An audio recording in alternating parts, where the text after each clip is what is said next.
tentang semua ini dan yang telah menuliskannya, dan kita tahu bahwa kesaksiannya itu benar. Masih banyak hal yang lain yang diperbuat oleh Yesus. Tetapi jikalau semua itu harus kutuliskan satu persatu, maka agaknya dunia ini tidak dapat memuat semua kitab yang harus ditulis itu. Pernyataan pengarang Yohanes ini, dia menerima materi-materi dari saksi melihat Yesus. Nah sekarang yang menyaksikan aja menyampaikan sesuatu bukan firman Tuhan, apatah lagi yang menerima kesaksian. Ini pihak ketiga ini yang menulis karangan Yohanes ini, pihak ketiga. Bukan Yohanes dan apalagi Yesus. Jadi kalau kesaksian Yohanes aja bukan firman Tuhan, apalagi tulisan pengarang Yohanes. Jadi Yohanes ini bukan firman Tuhan. Silakan kalau ada teman yang mau bantah, apakah narasi yang ada di dalam Yohanes 21 ini, nomor 24 sampai nomor 25 ini adalah firman Tuhan atau tulisan karangan bebas yang dituliskan berdasarkan pengakuan penulisnya bahwa dia menerima kesaksian dari oknum yang bernama Yohanes. Silakan. Sebentar Pak Ustadz, Yohanes berapa tadi Pak? Yohanes 21. Iya. 21 ayat 24 sampai 25. 4 sampai 25.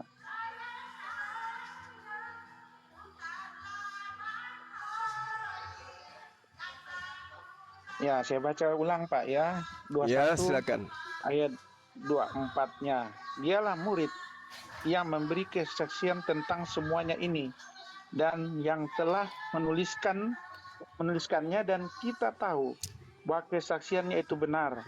Ayat 25, masih banyak hal-hal lain lagi yang diperbuat oleh Yesus. Tetapi jika kalau semuanya itu harus dituliskan satu persatu, maka agaknya dunia ini tidak dapat memuat semua kitab yang harus ditulis itu. Jadi kalau dia di sini masih banyak hal-hal lain yang harus diperbuat oleh Yesus. Tapi jika kalau harus dituliskan satu persatu, ya nggak semua, berarti nggak semua dia tuliskan.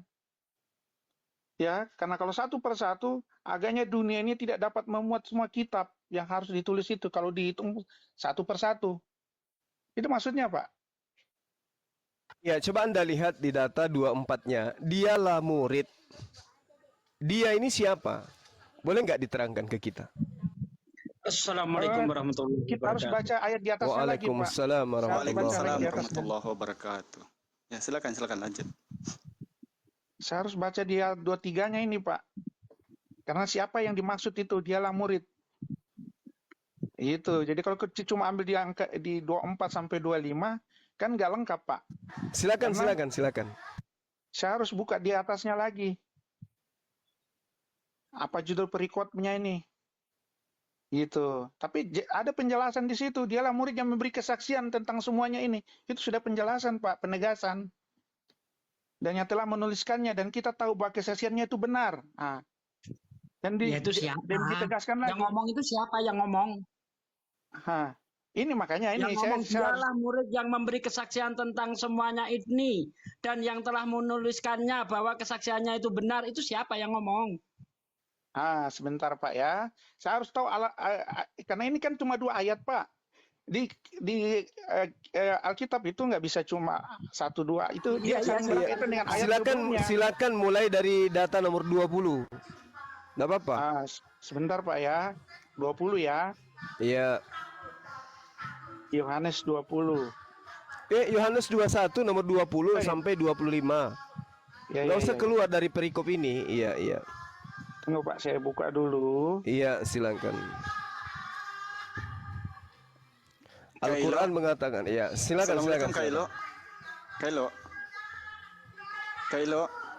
Assalamualaikum. Mohon maaf saya turunkan dulu antum karena di bawah mana tahu ada teman Kristen yang mau nambahi. Karena di sini alhamdulillah sudah ada Gurunda Zuma, ada Handi Celebes, ada juga Ustadz Sugi. Supaya jangan kita dikatakan mereka ini premium kuroyokan gitu, biar kita naikkan izin Gurunda ya sama Bang Sugi. Iya, silakan. Ya, saya naikkan satu dulu biar kita tidak dituduh mereka kuroyokan katanya. Izin ya Bang Kailo ya. Terima kasih Kak. Ya lanjut. Ya, Yohanes 21, 20 sampai 25, Pak ya. Murid yang dikasihi Yesus. Judulnya. Ayat 20, ketika Petrus berpaling, ia melihat bahwa murid yang dikasihi Yesus sedang mengikuti mereka, yaitu murid yang pada waktu mereka sedang makan bersama duduk dekat Yesus dan berkata, "Tuhan, siapakah dia yang akan menyerahkan Engkau?" Ketika Petrus melihat murid itu, ia berkata kepada Yesus, "Tuhan, apakah yang akan terjadi dengan ini?" Ayat 22. Jawab Yesus, "Jika kalau aku menghendaki supaya ia tinggal hidup sampai aku datang, ia bukan urusanmu. Itu bukan urusanmu, tetapi engkau ikutlah aku." Maka tersebarlah kabar di antara saudara-saudara itu bahwa murid itu tidak akan mati. Tetapi Yesus tidak mengatakan kepada Petrus bahwa murid itu akan mati, melainkan kayaknya lain ini Pak. Ya. Murid itu tidak akan mati, melainkan kalau Tunggu. aku Iya, tidak menghendaki benar, supaya Pak. ia tinggal hidup sampai aku datang, itu bukan urusanmu. Betul, Tunggu, Pak? sebentar, saya ulang Pak. Saya terputus-putus ini. Ketika Iya. ayat 20, saya ulang. Ketika Petrus berpaling, ia melihat bahwa murid yang dikasihi Yesus sedang mengikuti mereka, yaitu murid yang pada waktu mereka sedang makan bersama duduk di dekat Yesus, dan yang berkata, "Tuhan, siapakah dia yang akan menyerahkan Engkau?" Ayat 21-nya, ketika Petrus melihat murid itu, ia berkata kepada Yesus, "Tuhan, apakah yang akan terjadi dengan ini?" Jawab Yesus, "Jikalau aku menghendaki supaya ia tinggal hidup sampai dengan aku datang, itu bukan urusanmu, tetapi engkau ikutlah aku." Maka tersebarlah kabar di antara saudara-saudara itu bahwa murid itu tidak akan mati. Tetapi Yesus tidak mengatakan kepada Petrus bahwa murid itu tidak akan mati, melainkan jikalau aku menghendaki supaya ia tinggal sampai aku datang, itu bukan urusanmu.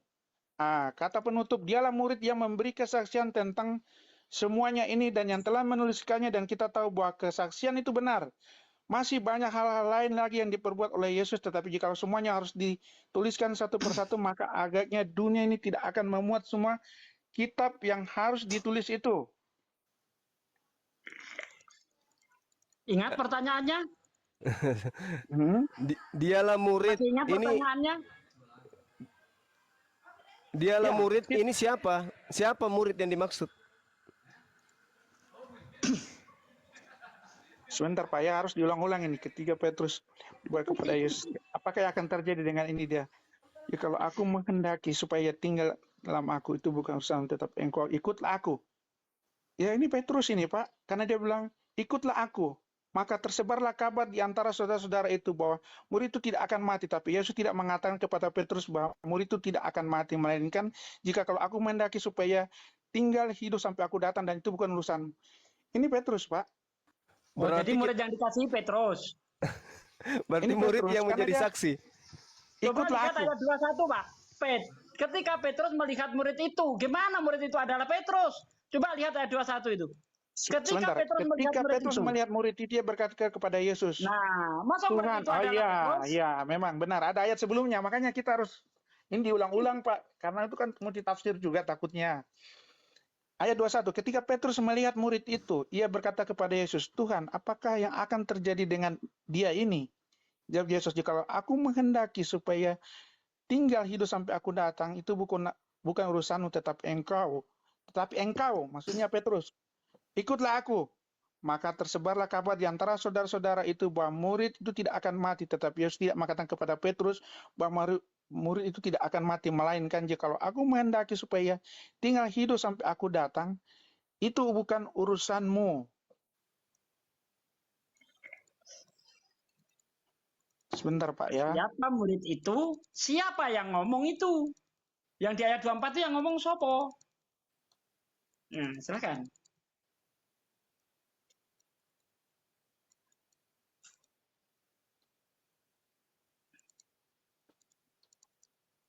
Jeder.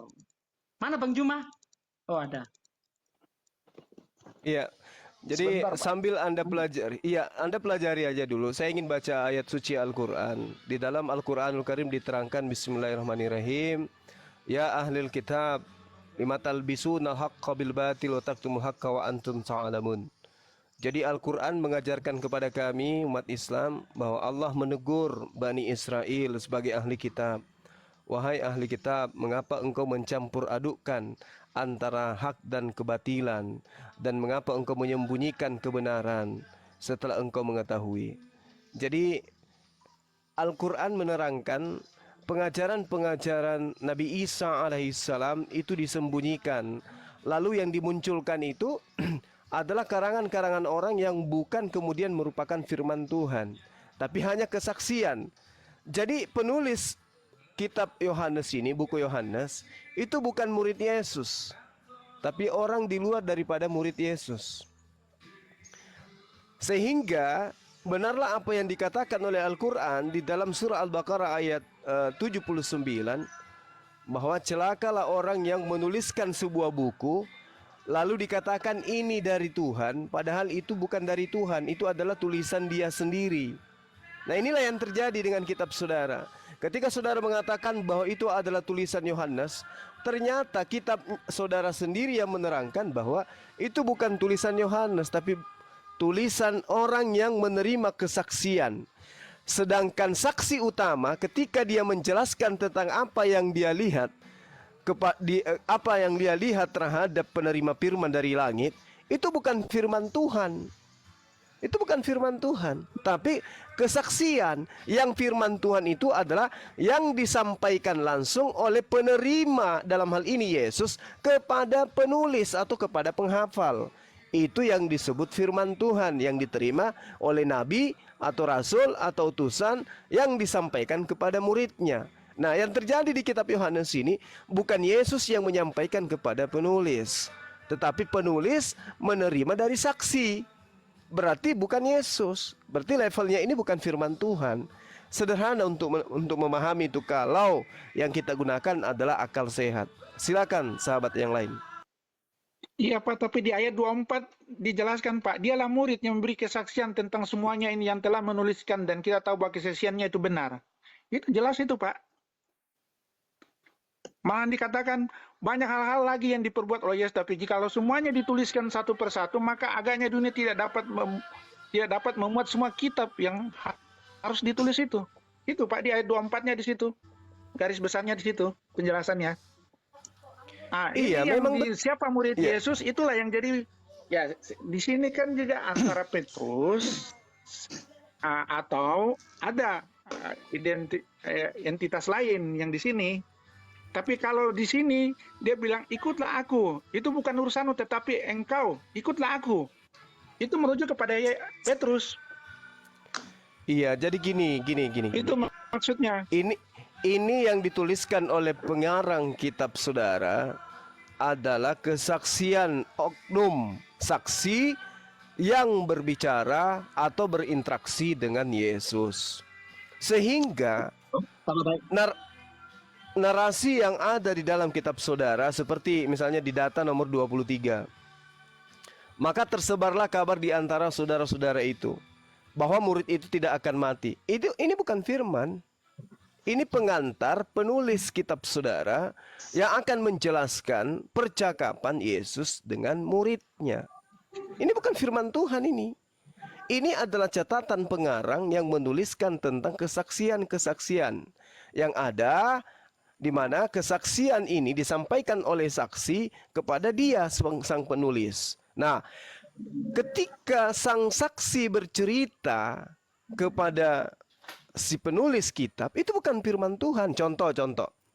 Saya berkata kepada Anda bahwa saya katakan bahwa saudara Jimmy, ada perintah dari atasan, Anda harus berangkat ke kota Makassar hari Senin. Tiba di sana jam 10 pagi. Itu perintah dari atasan. Nah, ada orang yang mendengarkan, office boy mendengarkan itu. Oke, baiklah Zuma. Saya akan menjelaskan kepada kamu. Zuma, begini. Saya akan menjelaskan kepada kamu begini. Kenapa kita ada sebuah kitab, Alkitab ya, Bible. Kenapa kita ada sebuah buku?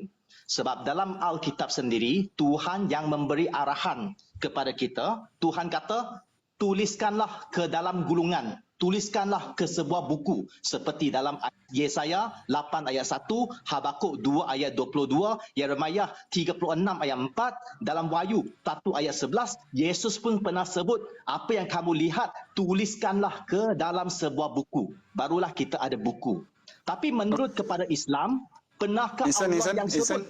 Tapi ini yang sedang dibahas Yohanes. Kenapa tak mau beri saya Yohanes habiskan satu soalan dulu? 21 dari nombor 20 sampai tolong bantu sedikit, jangan tahankan orang nak sebut sesuatu. Bukan, Biar orang karena kamu habiskan keluar satu dari persoalan konteks. dulu. Insan. Saya, Kenapa Islam takut mesti kenal kalau saya nak kan. berbicara? Insan. Gini. Yang dibahas Yohanes 21 nomor 20 sampai 25. Yang di sini di 24-nya tadi dialah yang menuliskan, semua murid yang menuliskan tentang semua ini. Sedang itu daripada Yohanes. Firman Tuhan. Saya nak tahu bagaimana Islam ada sebuah kitab panggil Quran. Di mana Allah sebut tuliskanlah ke sebuah buku. Di mana Allah sebut itu. Boleh tak? Sebentar Insan ya. Jadi kalau kejang-kejang teman-teman, baik kita turunkan saja karena nanti takutnya kita akan tergiring ke perdebatan. Begini soalnya Bang Jimmy, saya tambahkan sedikit apa yang dikatakan sama Gurunda. Di situ kan, itu kan tulisannya Yohanes. Yohanes 21 dari nomor 20 sampai 25. Yang menariknya di sini, ketika ada narasi di 24-nya, bahwa dialah murid yang menuliskan tentang semua ini, dan kesaksiannya itu adalah benar. Sedang ini adalah firman Yohanes, perkataan Yohanes. Kenapa Yohanes menceritakan Yohanes? Itu sebenarnya yang sedang dibahas. Silakan. Maaf ini saya nyembrong sedikit aja supaya terarah gitu. Teman-teman Kristen yang masih ada ini di bawah, bolehlah typing mau naik. Kalau mau naik jangan ini ya, jangan ngerocos kalau diskusi. Silakan Gurunda sama Bang. Ini Ustaz Zubi. Tapi gini Pak Bang Suma, tadi Bapak kan memang apakah itu firman Tuhan? Ya, itu percakapan yang Bapak saya ini kalau nggak salah ya Bapak ngomong begitu, itu bukan firman Tuhan, itu percakapan. Ya kan? Tapi ada juga yang saya ambil dari yang Bapak yang tadi ya, yang saya itu mengatakan bahwa di dalam kitab Yesaya itu memang Allah mengarahkan untuk menulis dalam sebuah buku gulungan atau dalam suatu kitab. Jadi tidak semua itu bukan Pak. Di Yesaya 8 benar. Di Yesaya 8 ayat 1 itu bukan menulis kitab tapi nulis nama, Pak. Ini saya bacakan, berfirmanlah Tuhan kepadaku, ambillah sebuah batu tulis besar dan tuliskanlah di atasnya dengan tulisan biasa Maher Shalal Hasbaz. Disuruh nulis nama, bukan nulis kitab, Pak. Tapi itu diisi di kitab. Coba buka. Yesaya 8 tadi, Yesaya 8 ayat 1 yang dia sebut tadi. Ini berfirmanlah Tuhan kepadaku, ambillah sebuah batu tulis besar dan tuliskanlah di atasnya dengan tulisan biasa Maher Shalal Hasbaz. Itu disuruh nulis nama, bukan disuruh nulis kitab. Tapi itu kan bagian dari ayat Pak Yesaya itu, dan itu tertulis memang dan masuk dalam kitab. Iya, tapi bukan disuruh nulis kitab, itu disuruh nulis nama anaknya Yesaya, Maher Shalal Hasbaz. Itu loh. Lanjut lagi Juma. Iya, tadi ditanya tentang perintah kemudian untuk menuliskan. Rasulullah Muhammad SAW itu mengajar para sahabatnya di dalam hadis riwayat Muslim dari Abu Sa'id Al-Khudri.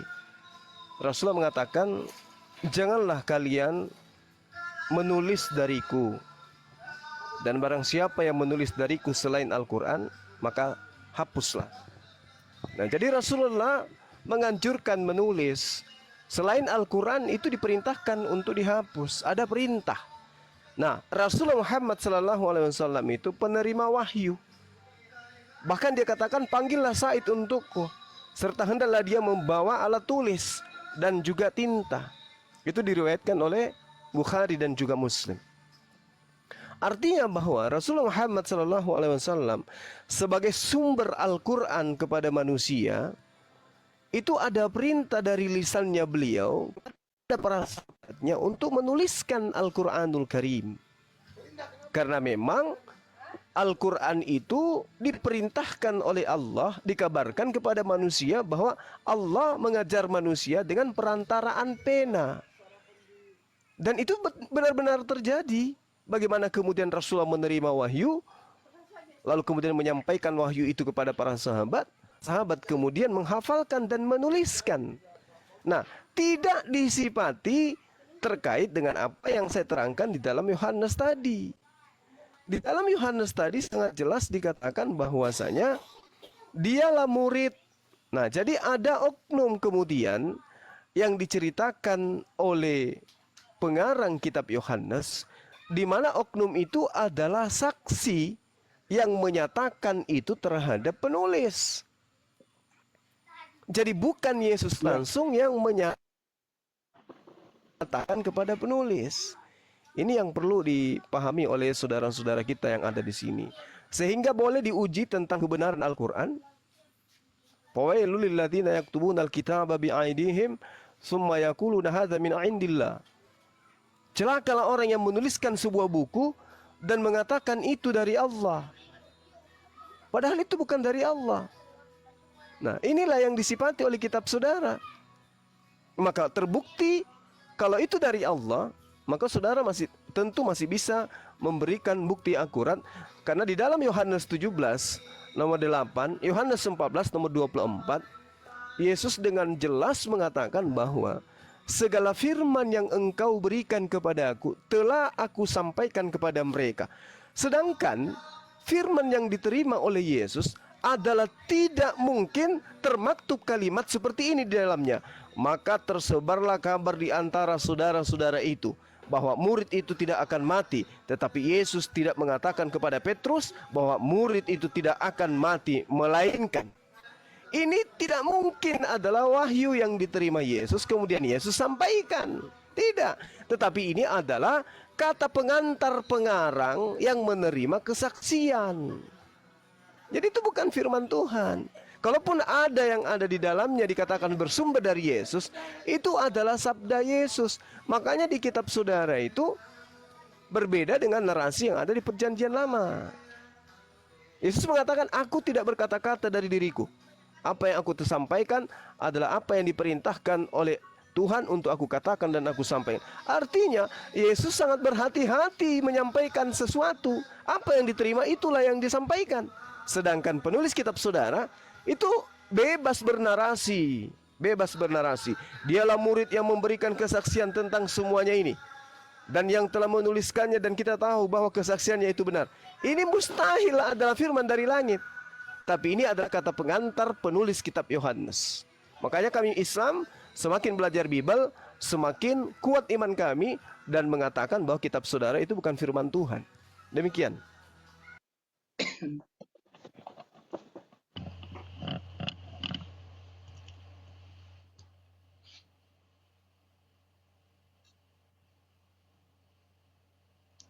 Ayo Pak Jimmy, kok pingsan? Bangun, Iya. bangun. Iya, setiap orang kan ya, setiap ini kan konsepnya berbeda-beda Pak ya. Jadi saya menghargai yang menurut Bapak, ininya Bapak ya, tapi kita ya berbeda Pak.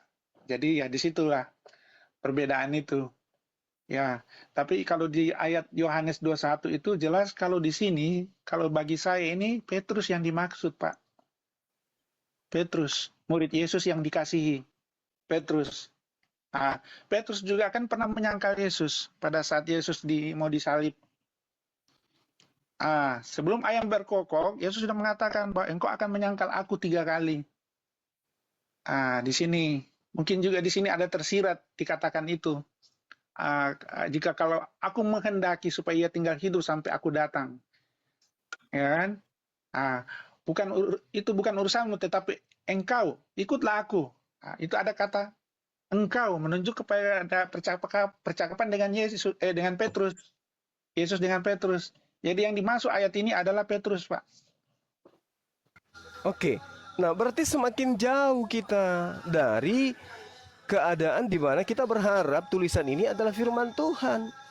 Ternyata ini adalah tulisan orang yang menuliskan tentang kesaksian Petrus. Jauh. kesaksian Petrus bukan firman Tuhan, Pak. Yang menjadi firman Tuhan itu adalah narasi yang terlontar dari lisan Yesus yang dia katakan, aku tidak berkata-kata dari diriku sendiri. Jadi kalau kesaksian Petrus sudah jelas, ini bukan firman Tuhan.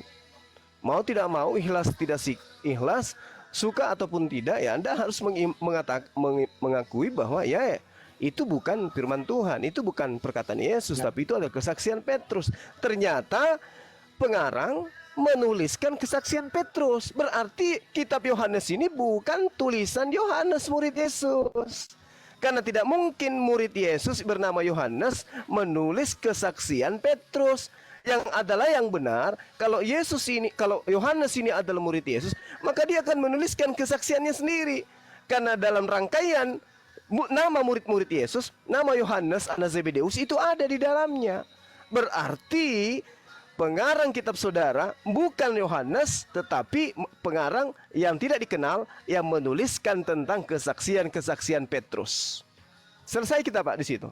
Terima kasih Anda sudah jujur mengakui bahwa itu adalah kesaksian Petrus yang ditulis oleh orang yang tidak dikenal. Karena Yohanes anak Zebedeus tidak mungkin menuliskan kesaksian Petrus. Yang ada, murid Yesus bernama Yohanes akan menuliskan kesaksiannya sendiri. Sebab dia juga adalah saksi mata yang hidup bersama dengan Yesus sama dengan Petrus. Masing-masing Petrus dan Yohanes akan menulis kesaksiannya. Bukan orang lain yang menuliskan kesaksian mereka. Karena mereka bukan sumber firman. Mereka adalah orang yang kemudian menerima firman, yang mana firman itu disampaikan oleh Yesus dari Tuhannya. Saya kira demikian, sederhana sekali untuk mencari kebenaran itu. Silakan. Baik ya, saya ikut menanggapi ya.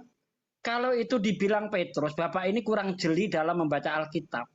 Jelas-jelas di ayat 21, Yesus itu melihat murid yang dikasih itu.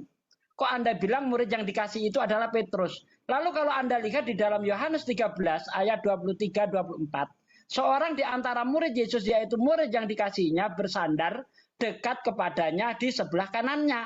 Kepada murid itu Simon Petrus memberi isyarat dan berkata, tanyalah siapa yang dimaksudkannya. Lah kok Anda bilang murid yang dikasih itu adalah Petrus sendiri? Piye to iki? Lanjut, Pak. Jadi terbantahkan lagi pernyataannya Bang Suma tadi tuh. kalau itu bukan Petrus ya. Bang Suma mengikuti argumen Anda. Bang Suma mengikuti argumen Anda. Anggaplah setuju bahwa itu Petrus. Nah, tujuan Bang Juma kan ingin membuktikan bahwa Yohanes bukan firman Tuhan, tapi kesaksian orang lain. Entah Petrus, entah siapa. Itu yang dimaksud Bang Juma. Begitu. Alkitab betul, akhi. Gini, isi Alkitab juga itu ya tidak sepenuhnya semua itu yang apa yang dikatakan Yesus, tapi menceritakan kisah Yesus, seperti percakapan Yesus, ya kan, juga keadaan pada masa saat Yesus memberi pengajaran, ya kan. Jadi kan kalau menurut pandangan Muslim kan firman Tuhan itu apa yang langsung disampaikan gitu ya. Itu yang tertulis di Al-Quran. Tapi kalau di Alkitab, tidak semua apa yang disampaikan Yesus semua itu semua dicatat ya. Tapi ada juga percakapan yang seperti ini, yang di Yohanes 21 ini. Nah, itu memang kita akui memang bukan sepenuhnya firman Tuhan. Itu percakapan, menceritakan keadaan pada saat Yesus berbincang dengan Petrus. Seperti itu, Pak. Oke, berarti Anda sudah mengakui, tinggal menyadari aja bahwa ternyata kitab saudara itu tidak murni firman Tuhan. Perbedaan antara kitab saudara dengan pengakuan Yesus sendiri, Yesus mengatakan, aku tidak berkata-kata dari diriku sendiri. Apa yang aku sampaikan adalah apa yang diperintahkan oleh Tuhan untuk aku katakan, aku sampaikan. Sehingga 100% perkataan-perkataan Yesus yang terkait dengan Tuhannya itu 100% adalah firman Tuhan. Dan ternyata kitab saudara, Anda sudah akui tidak semuanya ini adalah firman Tuhan. Berarti Al-Quran dalam hal ini Anda benarkan. Ya ahlul kitab, lima talbisunal haqqa bil batil wa taktumul haqqa wa antum ta'lamun. Mengapa engkau mencampur adukan antara firman Tuhan dan karangan manusia? Ini yang disampaikan oleh Al-Quran 1400 tahun silam, dan saudara baru saja mengakui. Alhamdulillah, ini semakin menguatkan umat Islam sehingga mereka tidak terjerat ke dalam konsep-konsep doktrin dan dogma gereja yang mana sejatinya semua ini dibangun hanya untuk sekedar melegalkan ajaran persembahan manusia kepada dewa Molok. Demikian Pak, terima kasih Bang. Bukan mencampurkan antara firman dengan ini Pak, hanya firman Tuhan dijelaskan Pak. Di situ Alkitab itu buku yang berisi firman Tuhan. Alkitab bukan firman Tuhan, tapi buku yang berisi firman Tuhan. Jadi firman Tuhan di situ ada dan ada penjelasannya Pak, yang dijelaskan. Itu maksudnya Pak. Jadi nggak semua langsung, maksud saya firman Tuhan langsung semua apa yang ditulis itu semua firman Tuhan, tidak. Tapi ada penjelasan percakapan, ya ada bahasa-bahasa itu bahasa komunikasi antara ini sama nabi atau murid Yesus dengan muridnya, seperti itu Pak maksudnya.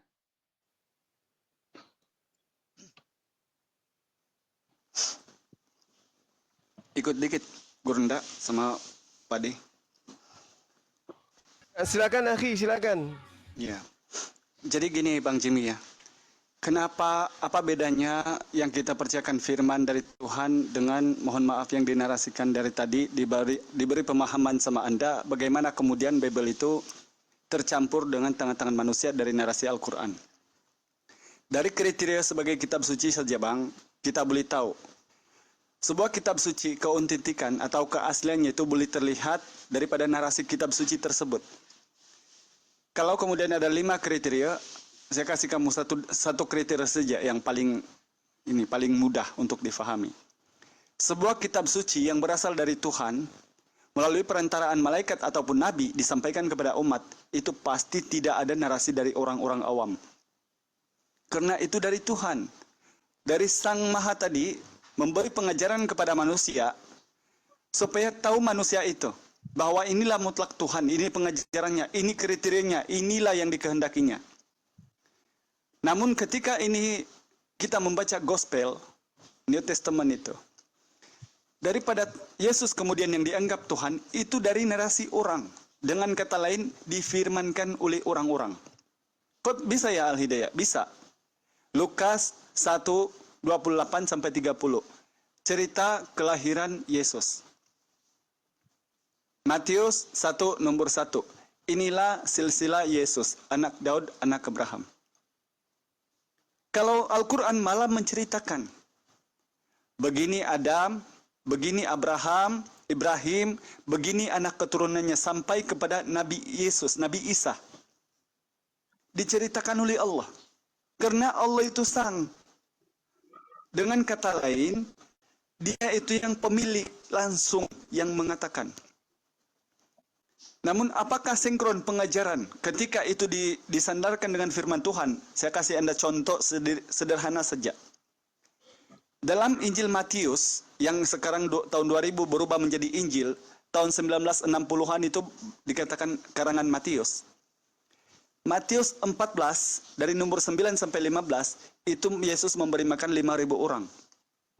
Di Matius 15 Yesus memberi makan 4.000 orang.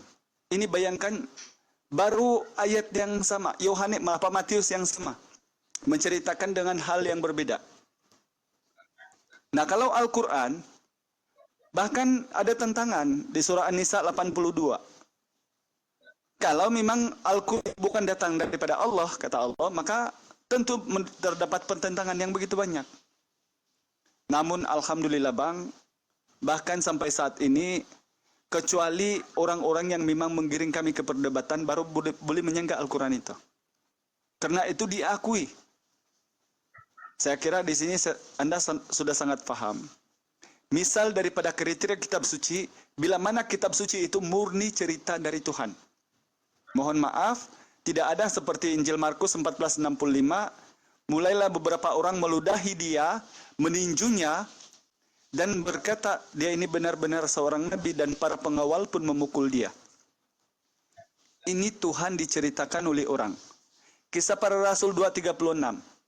Dan seluruh kaum Israel harus tahu dengan pasti bahwa Allah telah membuat yang kamu salibkan menjadi Tuhan. Lukas 1 nomor 11. telah lahir bagi kita Kristus Yesus Tuhan di kota Daud. Filipi 2 nomor 11. Dan seluruh lidah mengaku bahwa dia adalah Tuhan dan Kristus bagi kemuliaan Allah Bapa. Alhamdulillah, bila Allah berfirman dalam Al-Quran, jangan mencampurkan yang hak dengan yang batil, karena memang jelas keliru. Kok bisa Yohanes 10:30, aku dan Bapa adalah satu, menurut Anda tadi? Tapi bisa juga Yohanes 5:30, aku tidak dapat berbuat apa-apa dari diriku sendiri. Padahal ini firman yang sama, orang yang sama, yang menceritakan. Nah ini Bang, dari sini mudah-mudahan kamu mengerti apa itu kitab suci. Dan apa kriteria pengajaran dari Tuhan. Karena terlalu banyak yang mau dijabarkan kalau ajaran, namun dari kriteria saja, saya kira kamu boleh menangkap. Terima kasih. Iya Pak, tadi saya sudah jelaskan ya, firman Tuhan ditulis ya, itu menggunakan ada narasi memang untuk menjelaskan tentang firman itu Pak. Ya, jadi tidak langsung begitu. Ya, jadi memang ada narasi dari penulis menyampaikan atau keadaan pada saat itu, situasi pada saat itu, termasuk ya tadi itu percakapan Yesus dengan Petrus. Itu dijelaskan. Begitu Pak, maksudnya. Jadi mereka malahan sekarang, Bapak dengar ya, lembaga yang saya kutip tadi bahwa ada kitab yang berubah, ya kan? Tadi Pak Hidayah bilang ada yang berubah, ya kan? Di Lembaga Alkitab Indonesia (LAI) yang mencetak Bibel, mencetak Alkitab, ternyata memang ada diakui, ya, ini bahwa ada ayat yang di Alkitab yang dulu, ya, yang dulu pada zaman James King, Raja James, ya, Masya Allah. itu dengan situasi sekarang itu ada memang ada istilahnya ditemukan manuskrip Pak yang tidak sesuai karena pencetakan Alkitab pada zaman itu Raja James, ya kan, menggunakan bahasa juga pada saat itu kan berbeda Pak, bahasa tahun 1600 dengan sekarang ini itu kan bahasa itu mengalami banyak perubahan Pak ya, perkembangan ya. Jadi saya kasih contoh bahasa juga tidak bisa diartikan per kata gitu. Jadi karena bahasa itu mengalami dia lahir dari peradaban, lahir dari peradaban dan punya konsep. Ya, punya konsep sendiri. Ya, jadi tidak bisa diartikan per kata seperti bahasa Inggris. Ya, bahasa Inggris tidak bisa diartikan per kata seperti tidak apa-apa gitu ya, contoh ya. No what. Itu kan anak-anak, child. Ya kan begitu. Jadi itu bahasa punya peradaban dan berkembang. Dan sekarang lembaga Alkitab ada memakai kata kurung, Pak. Ya, kata kurung ya. Kata kurung itu memperbaiki Alkitab pada zaman James King. Memperbaiki dan jelas di situ dan dimunculkan di Google loh, Pak. Ada dirubah. Karena menyangkut bahasa dan ditemukan ada bukti-bukti di tahun 1974 di Laut Mati menyangkut isi kitab Alkitab, dan itu memang dikatakan memang tidak pada saat itu tidak sesuai dengan penemuan. Jadi lembaga Alkitab itu menyesuaikan Pak. Jadi dia menyesuaikan. Jadi gini Bang ya, karena ini nanti itu, kita Pak, terputar-putar di sini Bang Jimmy, nanti kita terpusing-pusing di sini. Ini supaya tahu. Jadi gini, alhamdulillah karena Anda mengakui bahwa Alkitab itu bukan dirubah. Ya. Karena sebagian umat muslim Alkitab itu dirubah-rubah, tidak. Dimurnikan, coba, Pak. Nanti kita akan Dimurnikan. uji Bang Jimmy ya. Nanti kita akan masuk ke situ, coba kita uji. Kan pernah kita pernah juga di room sebelah menyinggung masalah itu, kenapa kok dirubah-rubah. Ketika Yesus sedang membaca kitab Ibrani ya di Bait Allah membacakan kitab Yesaya dalam bahasa Ibrani. Yesus berbahasa Aramaik dari bahasa Suryani. Sehingga ada juga dari teks Peshitta pengajarannya. Ketika menjadi bahasa Yunani Kuina di tahun 65 Masehi melalui pengarangan Lukas, Bagaimana ini boleh dapat referensi sehingga kamu mengatakan itu masih mutlak, masih kebenaran? Saya kasih kamu contoh sederhana. Dalam keimanannya orang Yahudi yang masih punya tevil syarat untuk beribadah, narasi-narasi bahkan membenarkan apa yang ada di Al-Quran. Seperti Tuhan sesembahan mereka, sama definisinya dengan Allah. Begitu juga dengan apa yang mereka akui sebagai tokoh utama, yaitu Abraham. Amiru na'bud et Eloheha, velohe abateha, velohe Abraham, wi Ishaq, wi Ismail, Elohim Ehad. Sama kan? Surah Al-Baqarah 133. Namun bila mana menjadi bahasa Melayu yang Kidung Agung 6, Kidung Agung 5 nomor 16, ini saya kasih kamu yang sederhana aja contohnya. Ketika ada narasi di situ dikatakan bahwa nama Rasulullah itu tersebut dalam bahasa Ibrani dan ini juga diakui oleh sejarawan. Bagaimana boleh menjadi manisan-manisan di dalam bahasa Melayu? Jadi kalau memang firman Tuhan itu tidak mengurangi atau mengubah daripada teks makna daripada ayat tersebut. Namun itu tolong daripada teks Bang Hidayah, kita tunggu naikkan. Oh iya. Namun daripada teks di sini Bang kita sudah melihat bagaimana kemudian LAI itu boleh merubah-rubah ayat. Saya kasih kamu contoh ya. Dalam Yunani, Hotheos, Kurios, dalam bahasa Inggris, Lord dan God. Kalau kamu kurang percaya sama saya, ayo kita Google sama-sama itu. Ketika kita Google, itu semuanya Tuhan. Menunjuk kepada Tuhan. Tidak ada nama Allah di situ. Satu ayat pun tidak ada Allah. Begitulah kemudian Yohanes 13 nomor 13 yang Anda sedang imani. Bukankah itu jelas di tahun 2010 dari junjungan berubah menjadi Tuhan? Jadi kalau intinya dari kami Bang, saya tidak mau panjang lebar karena ada guru-guru saya di atas. Nauzubillahi min zalik. Tafadhal. Silakan guru-guruku semuanya. Baik, saya tambahin sedikit ya. Jadi kalau saya lihat dari apa yang dikatakan oleh Pak Jimmy, bahwa beliau mengakui Bible itu tidak murni firman Tuhan, melainkan berisi cerita tentang firman Tuhan. Nah, ini justru membatalkan kitab suci Anda ya sebagai kitab suci, karena yang namanya kitab suci itu murni, isinya murni dari firman Tuhan. Kalau kitab suci itu boleh bercampur dengan perkataan orang lain, maka apa bedanya dengan buku-buku yang lain gitu loh. Karena buku-buku lain juga banyak, misalnya menceritakan tentang firman Tuhan. Nah, kalau di Islam buku-buku semacam itu tidak bisa dibilang sebagai kitab suci, melainkan itu kitab-kitab ijma, kitab fikih dan sebagainya. Nah, kemudian kalau kita lihat dari Yohanes 21 ayat 24, dialah murid yang memberi kesaksian tentang semuanya ini dan yang telah menuliskannya bahwa kesaksiannya benar. Ini tidak diketahui siapa yang ngomong seperti itu, ya jelas itu bukan Yohanes, karena tidak mungkin Yohanes berkata dialah murid, tidak mungkin. Dialah murid yang memberi kesaksian tentang semuanya ini dan yang telah menuliskannya bahwa kesaksiannya itu benar. Tidak mungkin ini Yohanes meletakkan dirinya pada posisi orang ketiga, kata dia, katanya, itu kan milik kata ganti orang ketiga, tidak mungkin. Jadi siapa yang menulis ini tidak diketahui. Nah, kalau dilihat dari ilmu hadis, ya sumber berita yang tidak diketahui asal usulnya ini sekelas dengan hadis yang namanya hadis maudhu, boro-boro doib. Maudhu itu hadis palsu. Kalau doib itu hadis yang lemah, ya itu penulisnya tahu, penyampainya tahu, tapi diragukan kredibilitasnya. Nah, kalau tidak diketahui asal usulnya, ini termasuk hadis palsu. Nah, karena Yohanes 21 ayat 24 tidak diketahui siapa penulisnya, maka itu tergolong hadis palsu kalau dinilai dengan ilmu hadis. Jadi Anda sendiri telah menggugurkan kitab Anda sebagai kitab suci. Begitu. Terima kasih. Silakan tanggapi. Iya, jadi gini Pak ya, tadi kan juga saya udah bilang ya, penggunaan bahasa. Bahasa itu berkembang Pak.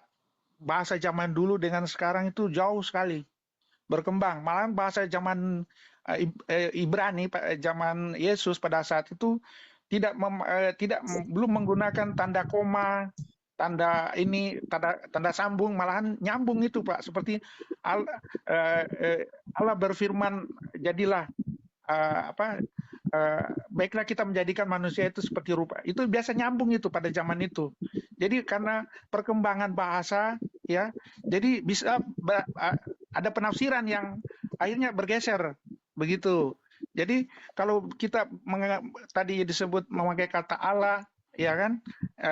Kalau di Islam ya itu jati diri ya. Kalau kita kan tidak.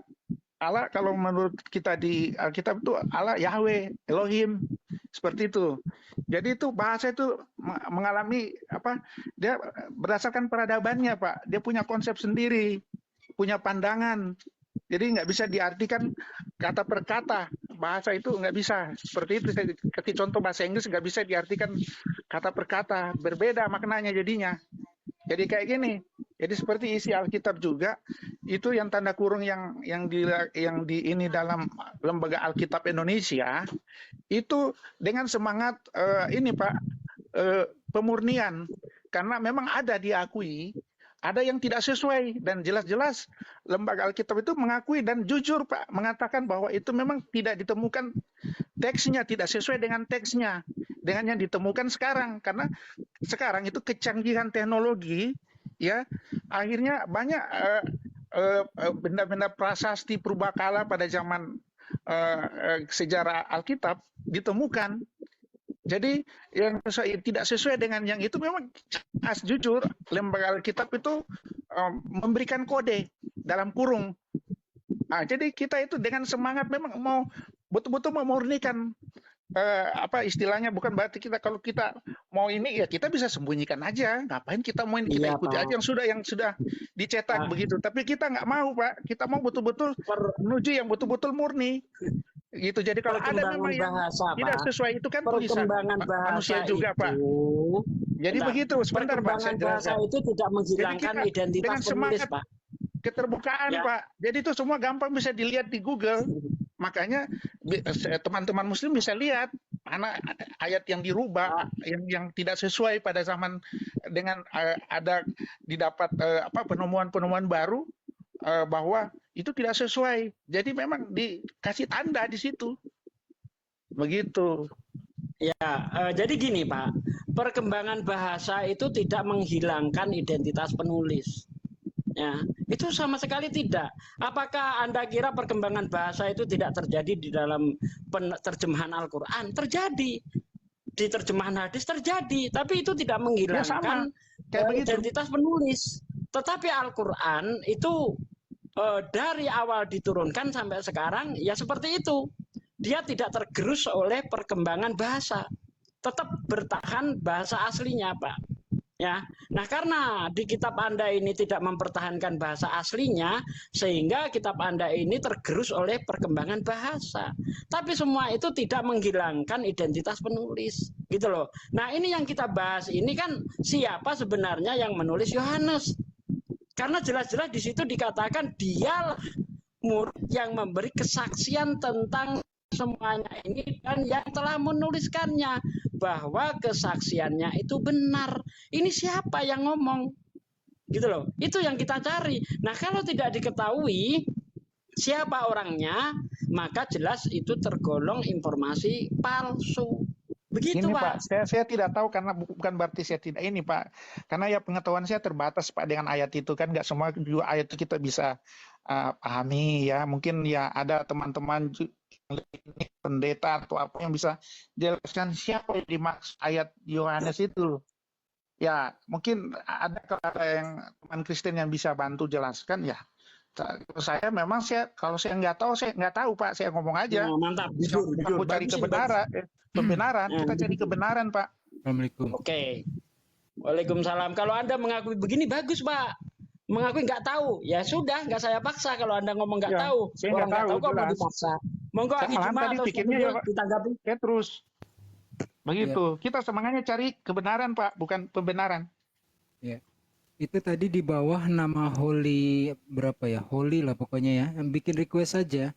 Kelihatannya dia jujur akan banyak pertanyaan. Dia menanya kepada Bang Zuma ya.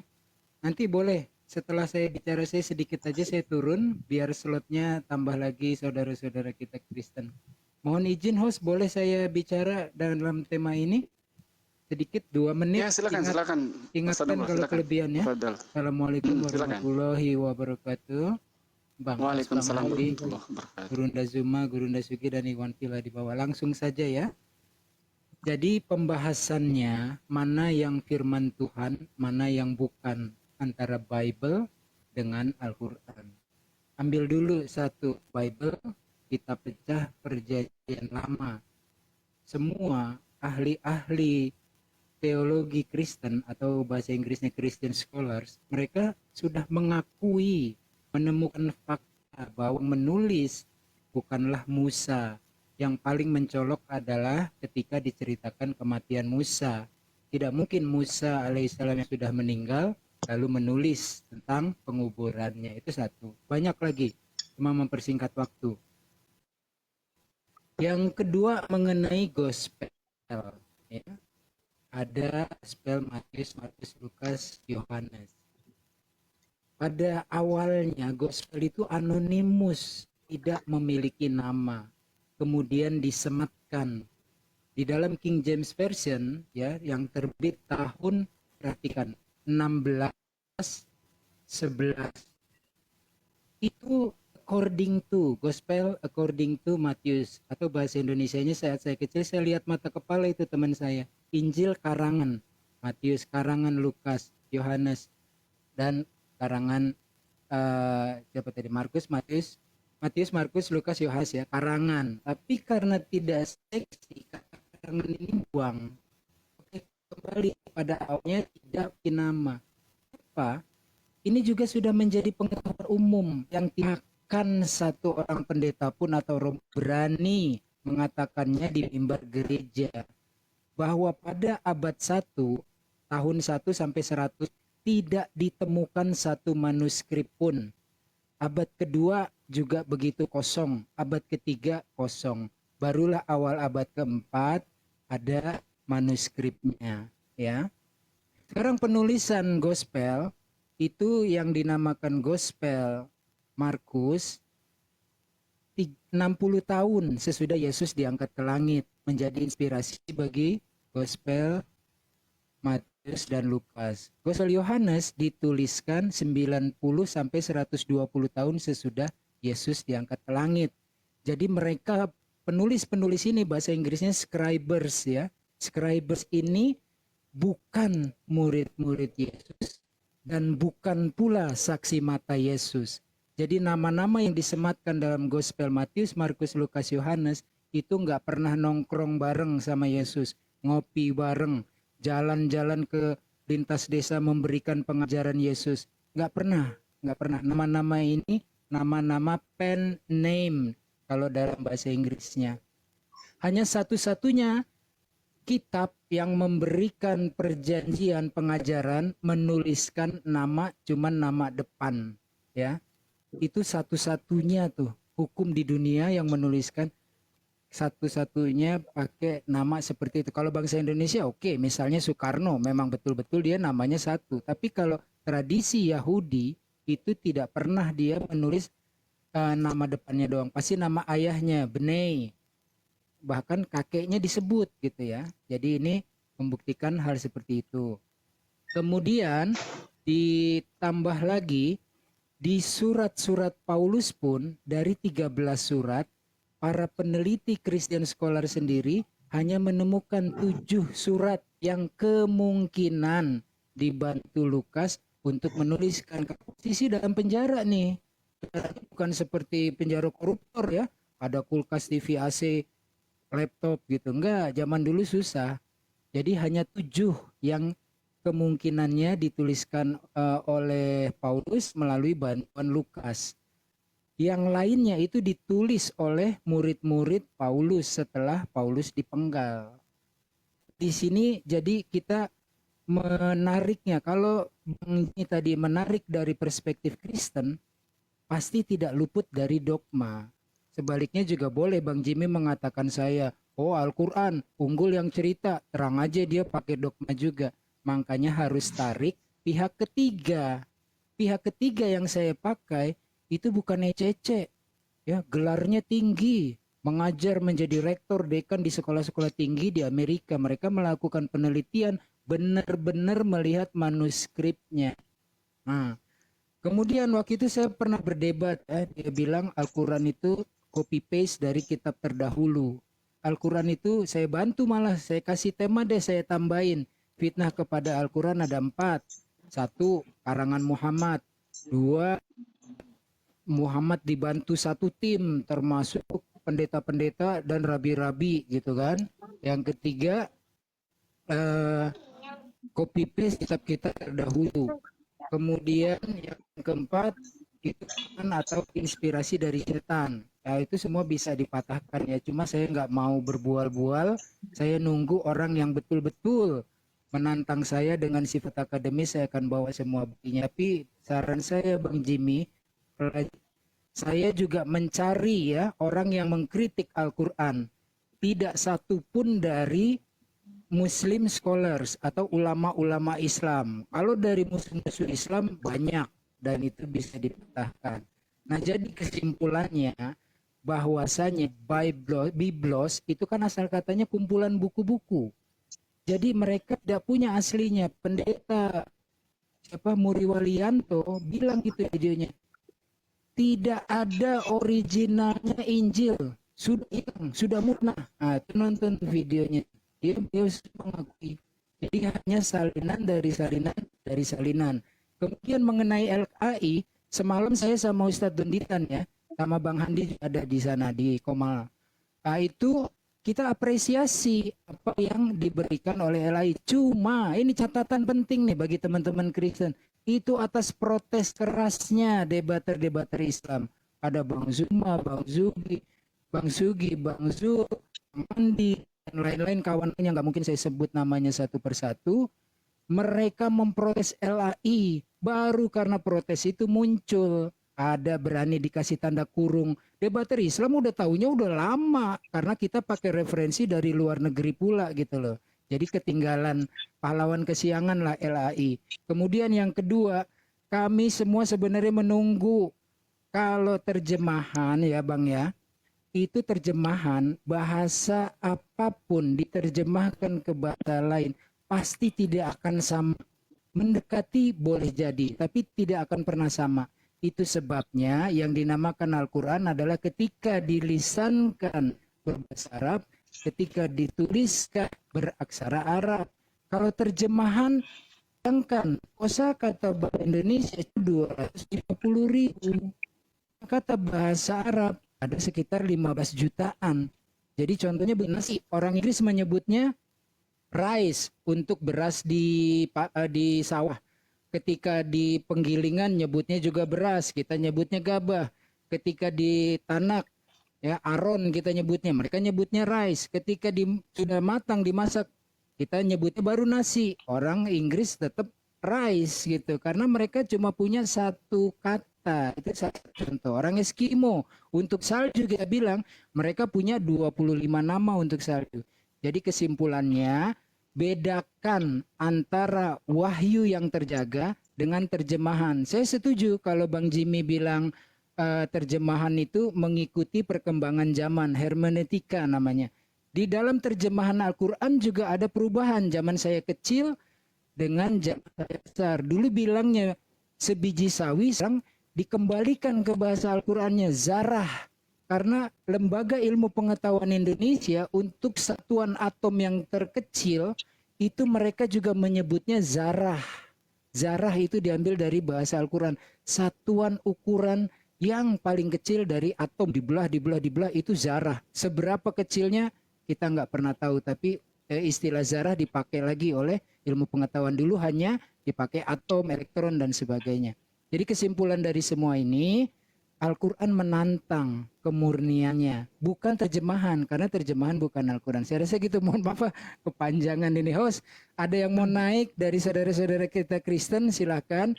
Tadi Bang Holly itu, dia kayaknya jujur dari Kristen mau banyak bertanya, kejujuran dengan guru-guru kita di sini semua. Thank you ya host, pamit sekalian Pak Nadi, Gurunda Zuma, Guru Sugi dan Bang Jimmy, mohon maaf kalau barakallah. ada yang salah atau kurang berkenan.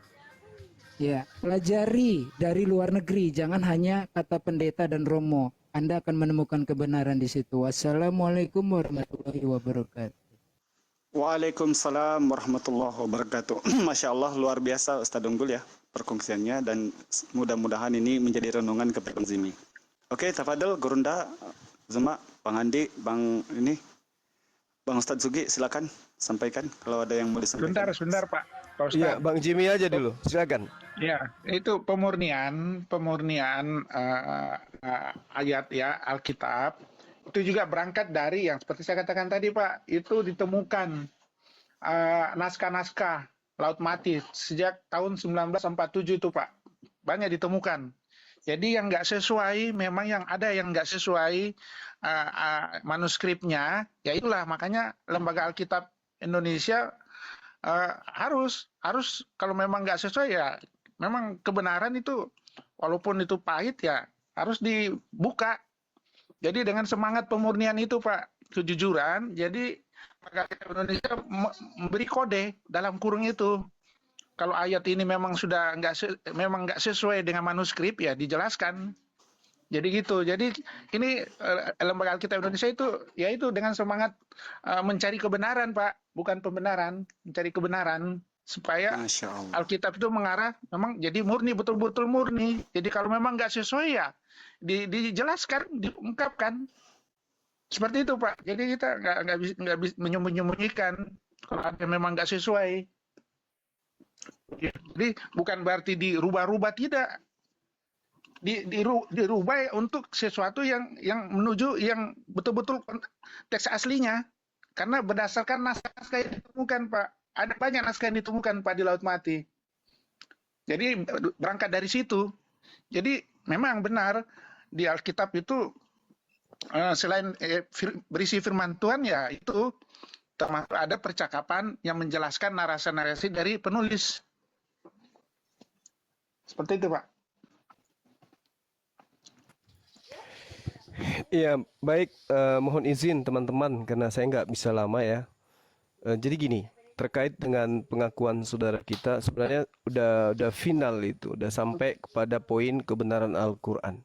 Bahwasanya orang-orang terdahulu dalam hal ini adalah ahli kitab itu mencampur adukkan antara kebenaran firman Tuhan ya dan kebatilan karangan manusia kan gitu ya. Itu udah jelas itu.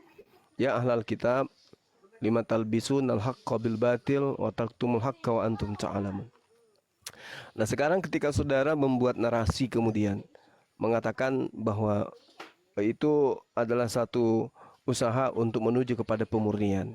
Sayang sekali itu terlebih dahulu kemudian dihalangi oleh perkataan yang dianggap sebagai firman Tuhan. Misalnya Ulangan 4 nomor 2. Jangan kau menambahi apa yang kuperintahkan kepadamu dan jangan kau menguranginya. Dengan demikian kamu berpegang pada perintah Tuhan yang kusampaikan kepadamu. Nah, poinnya ada di Amsal 30 nomor 6. Jangan menambahi perkataan Tuhan supaya engkau tidak ditegurnya dan dianggap sebagai pendusta. Jadi sejatinya yang diimani umat Islam itu adalah Taurat, Zabur dan Injil. Sejatinya itu tidak ada penambahan, tidak ada pengurangan. Murni kalam ilahi, murni firman Allah. Nah, Al-Quran kemudian mengatakan hal-hal ini yang saya sebutkan tadi itu sudah disembunyikan. Yang kedua dicampur adukkan. Nah, sehingga ketika saudara kita mengatakan bahwa bukan semuanya firman Tuhan, bukan semuanya adalah sabda Yesus, tetapi termaktub di dalamnya kata-kata pengantar dari penulis. Ini sudah menjawab Al-Quran bahwa Al-Quran itu betul. Karena kenapa? Di dalam sebuah buku diterangkan dua cakupan. Cakupan pertama adalah kalam Allah, cakupan kedua adalah perkataan penulis, membuktikan bahwa kitab itu tidak lagi disebut sebagai firman Tuhan, tetapi sebuah buku yang memuat bagian-bagian daripada firman Tuhan dan juga sebagian ada sabda Nabi. Nah, di dalam pengajaran agama Islam itu betul yang disampaikan oleh saudara kita, guru kita tadi, Akhi Sugi, itu betul. bahwasanya dalam kaidah Islam, buku yang seperti ini bukan kitab suci, hanya levelnya seperti buku kitab Al-Quran hadits misalnya, Akhlakul Karimah, atau pengantar dakwah Islam, pengantar sejarah Islam. Dia di dalamnya ada firman Tuhan, di dalamnya ada sabda Rasulullah, tetapi bukan firman Tuhan. Nah, inilah kemudian semakin menguatkan umat Islam bahwa apa yang diimani berdasarkan Al-Quran terkait kitab-kitab yang disebutkan di dalam kitab sahabat-sahabat kita yang sudah pernah menerima pernyataan dalam kitabnya sendiri bahwa ini bukan firman Tuhan, ini adalah sebuah pernyataan-pernyataan yang dituliskan berdasarkan pemahaman seorang bodoh yang ingin bermegah. Itu yang pertama. Terakhir dari saya, bahwa saya memang pengakuan Bible itu sendiri, bahkan Yesus pun kalau dia yang bersabda di dalam Yohanes 4 nomor 37, di situ dikatakan bahwa saya, sebab dalam hal ini benarlah peribahasa yang seorang menabur dan yang lain menuai. Ini bukti bahwa yang termaktub di sini bukan firman Tuhan tapi peribahasa. Sehingga apa yang diterangkan oleh Al-Quran tidak bisa dipungkiri kebenarannya. Lalu kemudian dikatakan juga dalam 1 Korintus 5 nomor 6, kemegahanmu tidak baik. Tidak tahukah kamu bahwa sedikit ragi mengkhamiri seluruh adonan? Ini bukan firman Tuhan. Lalu kemudian dikatakan dalam Lukas 4 nomor 23, maka berkatalah ia kepada mereka, tentu kamu akan mengatakan pepatah ini kepada aku. Hal tabib, sembuhkanlah dirimu sendiri, berbuatlah di sini juga di tempat asalmu ini. Segala yang kami dengar dan yang terjadi di Kapernaum, ini menandakan bahwasanya ini bukan firman Tuhan. Oleh karena itu katakanlah kepada mereka, beginilah firman Tuhan, firman Tuhan Elohim. Nah, itu baru bisa dikatakan bahwa ada yang dikasih firman Tuhan. Tapi kalau sudah jelas-jelas dikatakan, maka berkatalah ia kepada mereka, tentu kamu akan mengatakan pepatah ini kepada aku. Sudah dijelaskan, itu pepatah, itu peribahasa, itu bukan firman Tuhan. Di dalam 1 Korintus 15:32 juga dikatakan begini, kalau hanya berdasarkan pertimbangan manusia saja aku telah berjuang melawan binatang buas di Efesus, apakah gunanya hal ini bagiku? Jikalau orang mati tidak membangkitkan, maka marilah kita makan dan minum, sebab besok kita akan mati. Ini bukan firman Tuhan. Jadi kalau saudara sudah mengiyakan dan mengatakan betul, di kitab kami tidak semuanya murni firman Tuhan, maka jelas tidak layak dijadikan sebagai acuan dalam beragama. Karena kenapa? Sudah bercampur aduk antara kalam Tuhan, pesan-pesan ilahi, dengan pengantar dari pengarang kitab saudara itu sendiri. Saya kira cukup dari saya ya, teman-teman sekalian, para guru saya yang ada di sini, karena saya ada lagi di atas gunung ini ya. Saya kira inti daripada materi kita pada malam hari ini, saudara kita Jimmy sudah mengakui bahwa kitabnya itu tidak murni firman Tuhan. Di dalamnya ada kata pengantar, di dalamnya ada sabda-sabda dari penulisnya. Dan kembali kepada Yohanes 21 tadi, jelas sekali bahwasanya itu bukan perkataan Yohanes, bahkan dia mengatakan itu perkataan Petrus, itu kesaksian Petrus. Berarti bukanlah Yohanes yang menuliskan, karena tidak mungkin Yohanes menuliskan kesaksian Petrus, sedangkan mereka adalah orang-orang yang menjadi tangan langsung daripada Yesus itu sendiri. Nah, saya kira itu pembuktian yang sangat.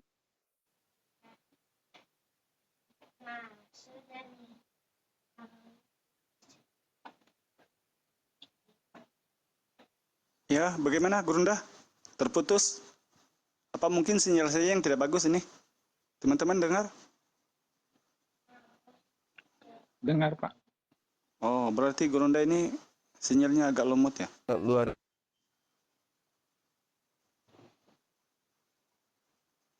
Waduh, putus-putus. Itu Gurunda nggak kedengaran suaranya. Putus-putus. Begini Pak, saya lanjut dulu sebentar. Tapi janganlah dibilang Alkitab itu berisi buku-buku porno dan nabi-nabinya mabuk-mabukan, terus ada nabi yang insert dengan anaknya, baru Yesus itu menikah. Itu bisa dijelaskan itu Pak. Karena sebagian umat teman-teman Muslim mengatakan seperti itu. Yesus menikah. Nah, sekarang kalau Yesus menikah, di mana dalilnya, di mana ditemukan ininya bahwa betul Yesus itu menikah?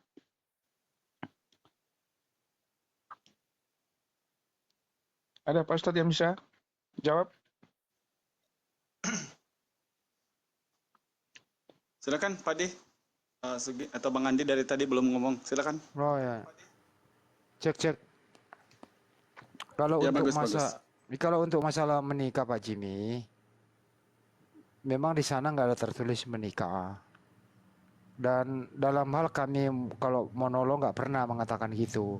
Tapi kalau di area diskusi kami bisa memberikan informasi bahwa siapa itu Maria Magdalena datang meminyaki rambut dan mencium kaki Yesus. Karena menurut tradisi Yudaisme itu ya nggak boleh bersentuhan kalau bukan mahramnya Pak. Kan itu. Nah di sini kalau Bapak ingin menyelamatkan Yesus ya beritahu saja sama kami bahwa itu adalah istrinya. Tapi kalau Anda mengatakan oh itu melanggar tradisi Yudaisme, Yesus berdosa ya silakan saja. Itu satu ya. Yang kedua adalah bahwa di Bible itu memang banyak kata-kata yang tidak pantas didengarkan oleh anak kecil Pak. Ya ada itu kata-kata kayak gitu. Terus kedua bagaimana Lot itu jelas di sana Pak. Kalau Anda mengatakan dia bukan nabi, yang jelas ada Lot selesai pekerjaan untuk membumi hanguskan Sodom Gomoro gitu, tinggal Lot kan kedua sama anaknya. Anaknya yang pertama mau punya keturunan, diskusi sama adiknya ya malam pertama, kakaknya dulu yang nikmati bapaknya dalam keadaan diberi minuman kan gitu Pak. Kemudian adiknya lagi dan punya keturunan loh Pak. Gitu loh, itu terjadi gitu. Kedua ya bagaimana kata-kata SUENDAL gitu ya ada Pak gitu. Jadi ini kami Muslim tuh nggak nista, datanya ada jelas di sana. Kira-kira begitu Pak Jimmy. Iya. Iya, oke Pak Andi, kita ini bahas dulu Yesus, kita buka dulu dalilnya itu Pak, Yesus menikah. Supaya kita bisa sama-sama ini ya, cari pencerahan di situ ya. Ya. Itu di mana Pak? Dalilnya dari Bapak? Saya tidak ada tertulis secara jelas Yesus menikah. Iya, tapi ada kisah-kisah di pasal berapa itu ya? Saya juga cari juga. Kita sama-sama cari. Baru kita bahas, kita kaji di situ apakah betul perempuan itu adalah istrinya Yesus. Gitu.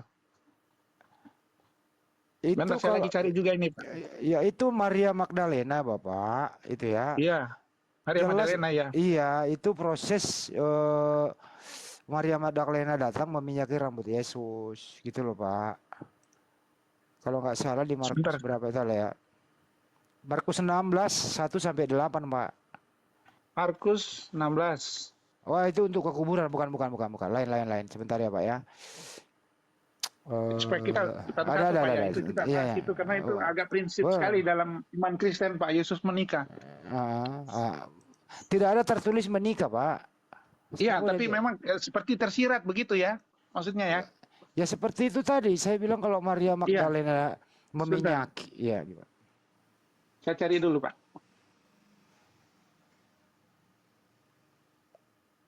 Ini Pak di Matius 26 6 sampai 13. Matius 26 ya? Iya, nomor 6 sampai 13 Pak. Jelas di sana. 26 6 Matius 26 nomor 6 sampai 13. 6 sampai 13. Oke Pak, kita baca ya. Iya, saya bacakan ya. Iya Pak. Sebentar Pak.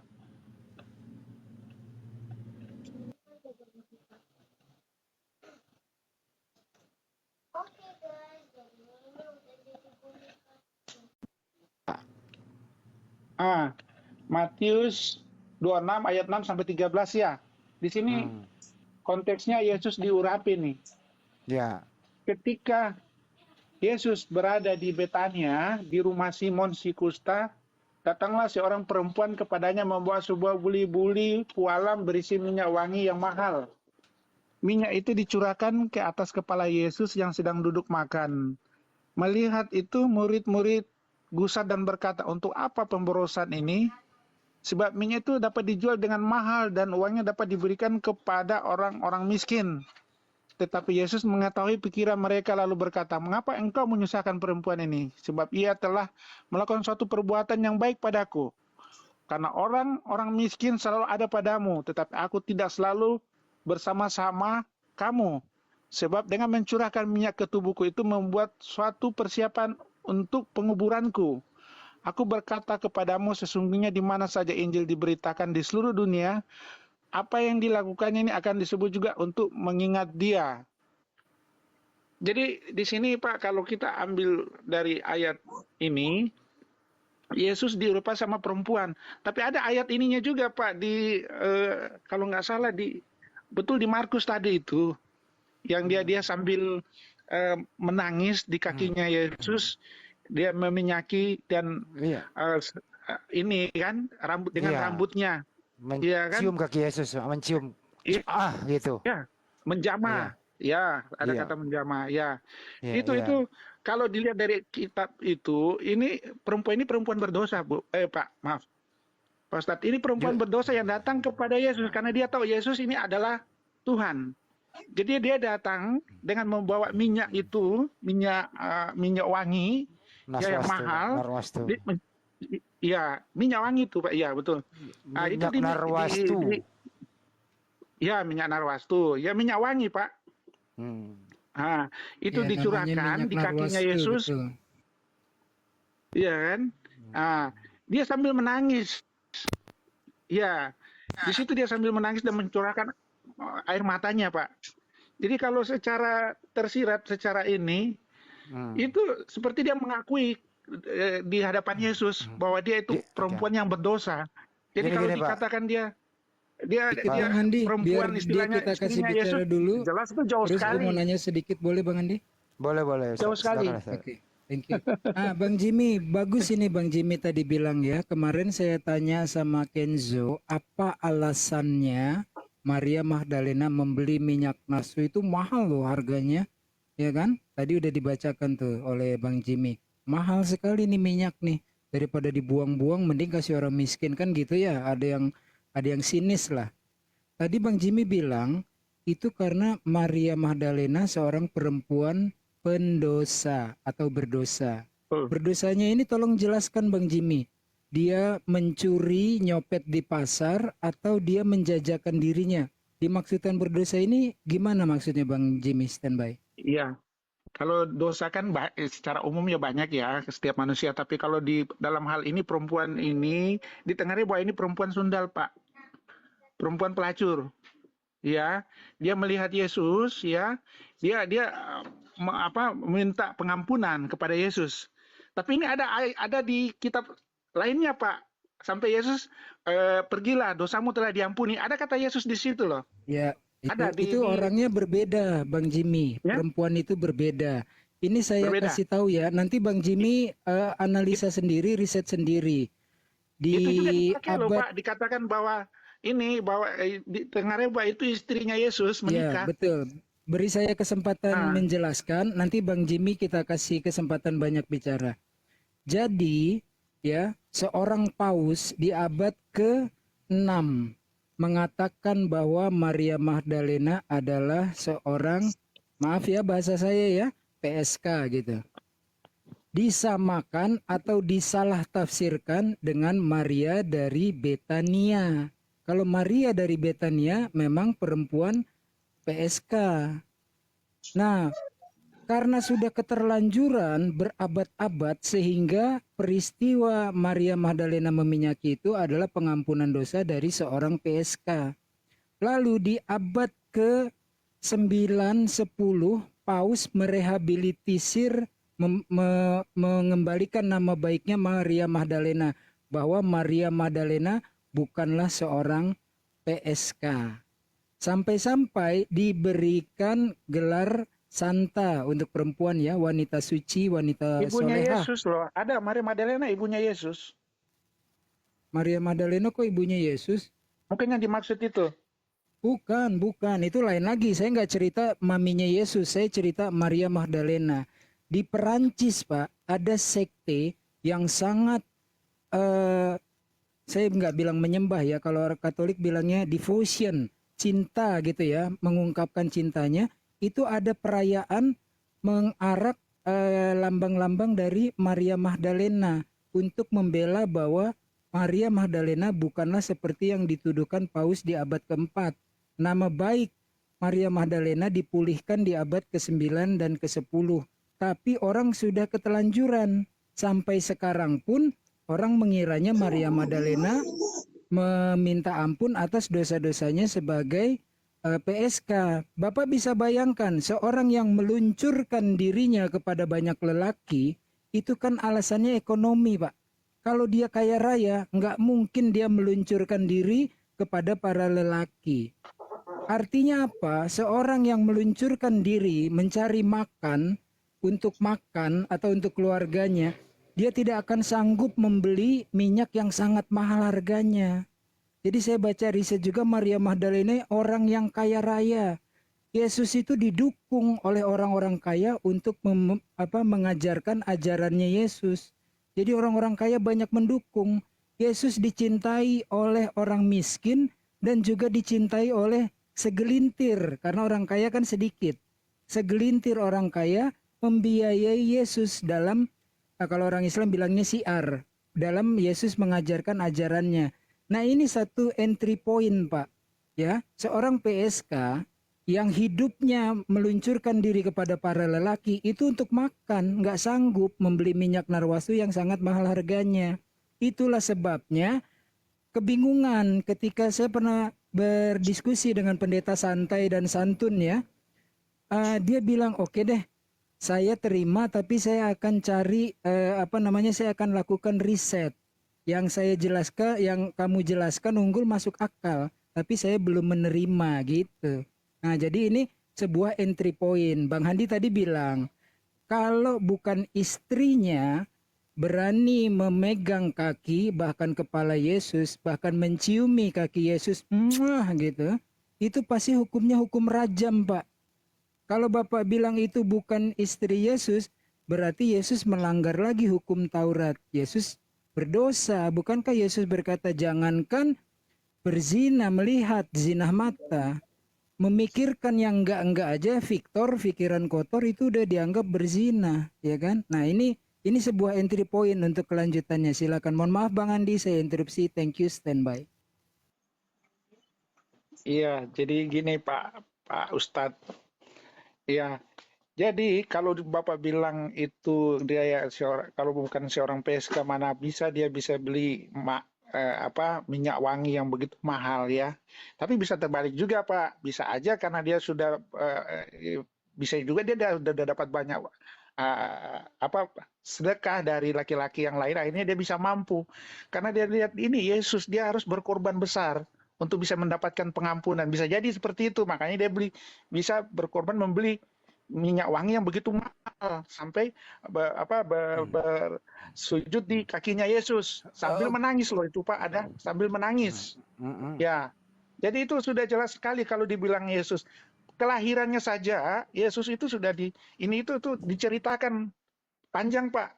Apalagi kalau dia menikah Pak, nggak mungkin lah tidak kalau cuma tersirat saja Yesus itu menikah. Kita jangan langsung bilang Islam tidak ada satupun yang bilang Yesus menikah gitu, enggak. Pak Jimmy juga jangan menggiring. Kita netral dulu nih, netral. Kita cari entry point-nya. Saya orang Jawa. Ketika menikah ya, pertama hukum agamanya dulu, kemudian hukum negara. Lalu ada tradisi adat Jawa. Istri saya membasuh kaki saya itu juga sambil nangis, Pak. Sambil nangis karena perjuangan kami berat untuk mencapai ke maligai perkawinan. Jadi hanya karena menangis jangan diambil satu kesimpulan. Disinilah kita asiknya nanti diskusi. Bambang Nursena menjelaskan masa hilangnya Yesus umur 13 sampai 29. Ketika Pak Bambang Nursena berkata Yesus pergi sekolah, kan sama, dalilnya mana? Berarti asumsi. Sama juga misalnya saya bilang di umur-umur begitu 13 sampai 29 tahun, apalagi di zaman Yesus, sangat wajar bila Yesus menikah. Apalagi Yesus kan ada 100% manusianya. Boleh makan, boleh minum, boleh takut, boleh gembira, boleh tertawa bersama para murid dan pengikut. Tapi kenapa? Ini dari sisi manusianya loh, 100% manusia kenapa nggak boleh menikah? Apakah ada yang tersembunyi di tahun-tahun Bagi hilangnya saya Yesus Yesus? tidak 100% Nah, dari manusia, situ Pak. kita masuk ke situ, Pak.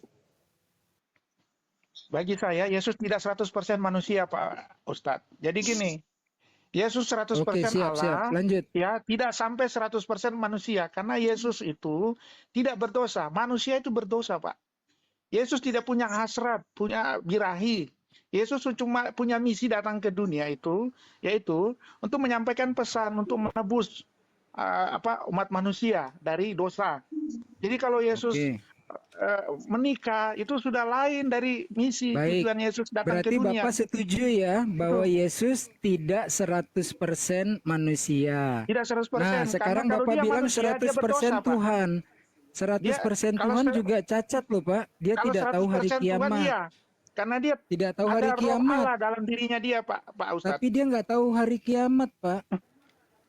Pak, di situ Yesus datang pada hari kiamat, nanti dia datang untuk menghakimi Bukan, ada manusia. ayatnya tentang hari kiamat ya.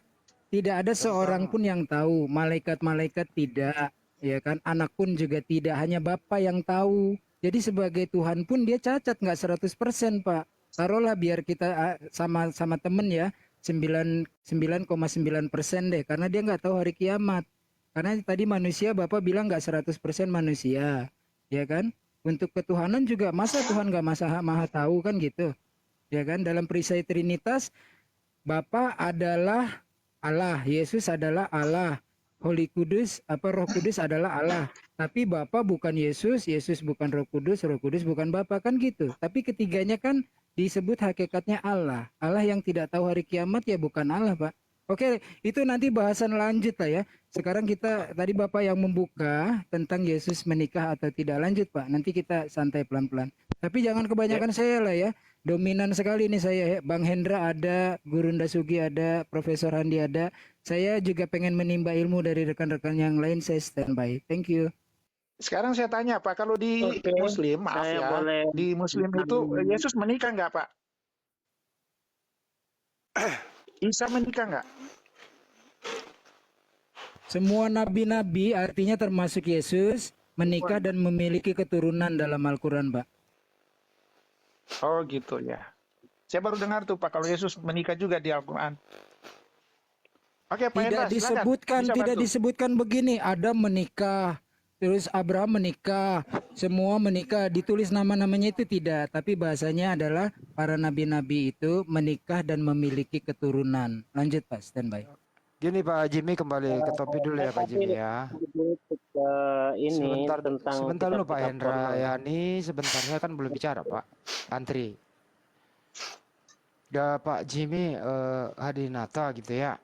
Kembali ke Maria Magdalena Pak. Bapak, tradisi Yudaisme itu Pak, itu tidak boleh orang bersentuhan seperti itu. Kecuali istri.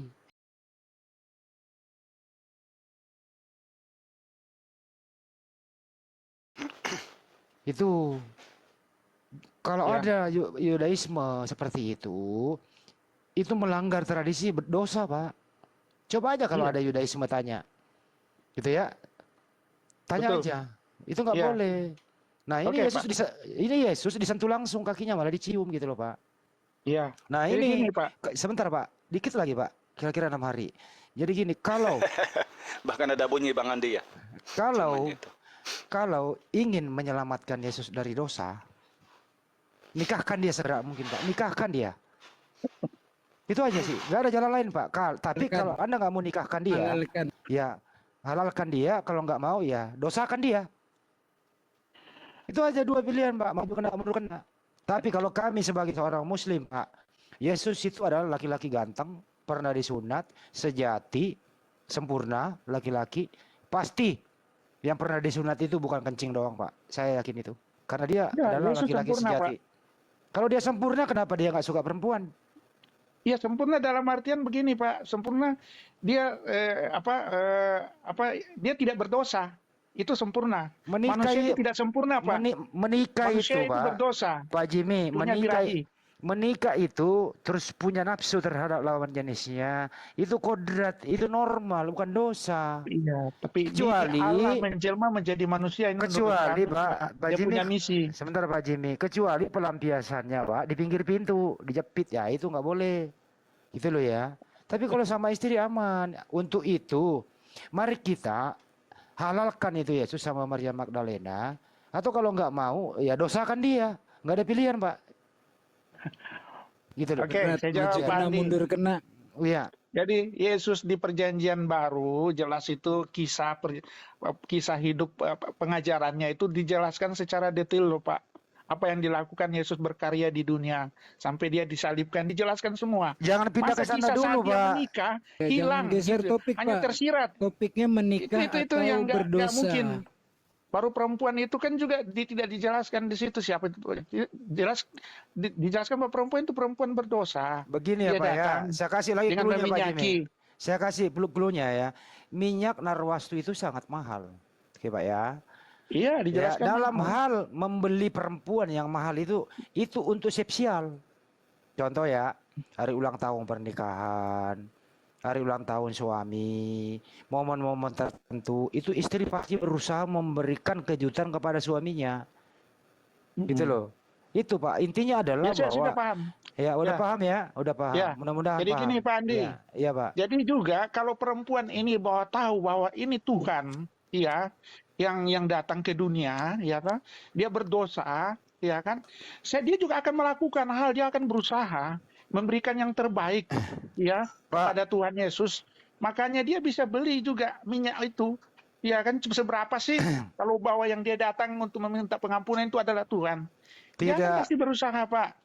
Pak, Nah, itulah di Jimmy. situ tidak dijelaskan itu perempuan tidak dijelaskan istrinya, pasti sudah disebut istrinya kalau memang bahwa itu perkawinannya dia.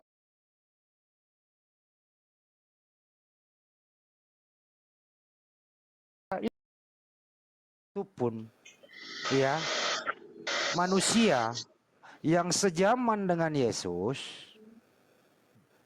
pernah menyembah Yesus sebagai Tuhan, termasuk ibunya, termasuk bapaknya, bapak bawaannya namanya Pak Yusuf, tidak pernah menganggap anak bawaannya Bunda Maria itu adalah Tuhan. Ibunya yang merawat dia tidak pernah memproklamirkan kalau anaknya itu Tuhan. Jadi tidak ada satupun masyarakat di situ mengatakan Yesus itu Tuhan. Apalagi di Yudaisme itu. Jangankan Tuhan Pak, Mesias saja ditolak. Untuk itu, kenapa Yesus Tuhan? Ini nongol di kemudian hari Pak. Berdasarkan surat Paulus sebagaimana di Lukas itu dengan matinya di tiang salib. Atau di Kisah Para Rasul 2 nomor 32. Anda boleh baca di situ bahwa Panjang lagi Pak Andi kalau kita bahas ketuhanan Yesus itu. Pak. Untuk itu Pak, dulu. ya untuk itu selamatkan Yesus dari dosa. Akui dialah bahwa itu adalah istrinya supaya dia nggak berdosa. Itu aja sih Pak. Ke Pak Jimmy ketawa aja. Oke, saya ngerti maksud anunya Bapak ya. Ya, jadi kalau Yesus itu menikah batal lah pengorbanannya penebusan di kayu salib ya Pak. Kalau begitu dia berdosa Pak disentuh sama perempuan yang bukan istrinya. Gini, dia kan Tuhan. Dia tahu hatinya ini perempuan, dia datang kepada dia untuk mau minta pengampunan. Pak Jimmy makanya dia bolehkan. Kalau bicara masalah tradisi, sebentar Pak Andi. Kalau bicara tradisi Yahudi, memang itu tidak boleh, ya kan? Tapi banyak juga tradisi Yahudi yang tidak sesuai dengan pengajarannya Yesus. Seperti hari Sabat, ya kan? Kalau hari Sabat itu kan itu pengajaran tradisi Yahudi nggak boleh dilakukan orang bekerja pada hari Sabat. Tapi Yesus menyembuhkan orang pada hari Sabat. Ah, itu kan dia ditentang juga. Tapi kalau menyembuhkan orang pada hari Sabat itu kan apa dosa apa tidak? Pak Jimmy, itu nggak usah ke Yerusalem Pak Jimmy, ke Bali aja. Ketika hari raya Nyepi, ada orang sakit, orang yang sedang melaksanakan perayaan Nyepi pun membantu gotong orang itu ke klinik atau rumah sakit. Nggak masalah, itu kemanusiaan namanya, bukan melanggar hukum. Dalam kondisi tertentu emergensi hari Sabat boleh dilakukan untuk menyelamatkan nyawa. Makanya rumah sakit tapi dijelaskan buka. di situ Pak. Saya bukan ke sana Pak. Saya bukan ke sana Pak. Pak ya. Dengerin Pak. Dalam hari Sabat itu dalam keadaan emergensi kemanusiaan itu boleh dikerjakan. Begini Pak, kembali ke topik ya. Kembali ke topik. Orang Yahudi nggak boleh. Kembali ke topik, Pak, bahwa Ya. apakah badannya Yesus itu, fisiknya itu Tuhan? Fisik manusia, Pak, dia fisik Artinya manusia seperti kita. Ya, kalau fisik manusia dia kena hukum Yahudi karena dia bersentuhan, dosa, Pak. Betul, dosa. Paham ya? Paham ya? Betul, dosa. Nah, oke, dosa. Tapi Yesus dia Tuhan, dia di situ tidak disebut dia berdosa. berdosa, Pak. Orang manusianya Yesus itu, Pak. Hanya ditegur dia, Pak. Dia hanya ditegur itu Dengerin dulu, perempuan. Pak Nggak Jimmy. boleh. Ini kita harus jujur lah di sini, Pak ya. Badannya, fisiknya Yesus itu manusia. Dia harus tunduk sama aturan di situ. Nah, kalau badan ini melanggar, fisik ini bersentuhan, artinya manusianya Yesus ini berdosa. Nah, untuk menyelamatkan ini, nikahkan dia sekarang juga. Itu aja. Selesai itu, Pak. Nggak usah Ya nggak mundur-mundur apa-apa, lagi. Oke. kita beda di situ, Pak, ya. Tapi kalau menurut kita jelas, kalau menikah itu pasti sudah dijelaskan, Pak, ayat itu bahwa itu Yesus menikah gitu, jelas sekali, bukan tersirat, Pak. Ya udah, kalau nggak, Kelahirannya saja, karyanya semua dijelaskan secara spesifik, Pak. oke, Pak Jimmy. Secara Kalau rinci. Masa Oke, itu menikah itu sesuatu yang sakral kok tidak dijelaskan, hanya tersirat. Baru Ya udah. jelas perempuan itu perempuan berdosa kok di situ jelas. Ya udah, kalau Pak Dikatakan. Jimmy nggak mau menikah, nggak mau merestui Yesus menikah, ya tinggal Pak Jimmy mengatakan Yesus berdosa, udah. Pak Dia Jimmy, sudah berdosa, Pak Jimmy, Pak. maaf ini saya peringatkan Pak Jimmy Dia ya. nggak 100% Pak manusia. Jimmy, sebentar Pak Ya. Jimmy. Saya peringatkan ya. Saya marah loh. Karena dua Maria yang saya kagumi. Yang pertama Maria, maminya Yesus. Yang kedua Maria Magdalena, mendampingi Yesus bahkan ke kubur Yesus, bahkan saat penyalipan versi gospel, bahkan juga ke kubur Yesus. Ini dua Maria yang saya kagumi. Lalu dengan seenaknya Pak Jimmy bilang bahwa Maria Magdalena adalah perempuan berdosa. Dari mana buktinya? Hanya perkataan orang. Kalau dia kalau dia Tuhan, pasti dia tahu bahwa perempuan ini perempuan berdosa. Ya, Iya. itu nggak boleh Pak Jimmy. Tidak ada ayatnya diceritakan bahkan oleh Yesus, aku mengampuni perempuan pesundal ini. Nggak ada loh. Hati-hati Pak Jimmy. Nanti kalau ke Ada pasal Prancis, di ayat Anda bisa yang lain, disalib Pak. terbalik di sana. Mereka sangat menghargai Santa Maria. Paus ya, pimpinan tertinggi di abad ke-8 ke-9 itu sudah merehabilitasi nama baik Maria Magdalena, bukan perempuan berdosa. Ini Yang hati-hati, dimaksud saya itu marah Maria ini. Magdalena ibunya Yesus, Pak. Yang Bunda Maria itu, Pak. Yang dimaksud itu sampai ada patung Bunda Maria itu ibunya Yesus. Bukan, saya bukan. tahu itu. Saya sedang berbicara tentang Maria Magdalena. Di Iya, ibunya zaman Yesus. abad abad ke-6, Paus mengatakan di abad ke-6 itu bahwa Maria Magdalena adalah perempuan berdosa.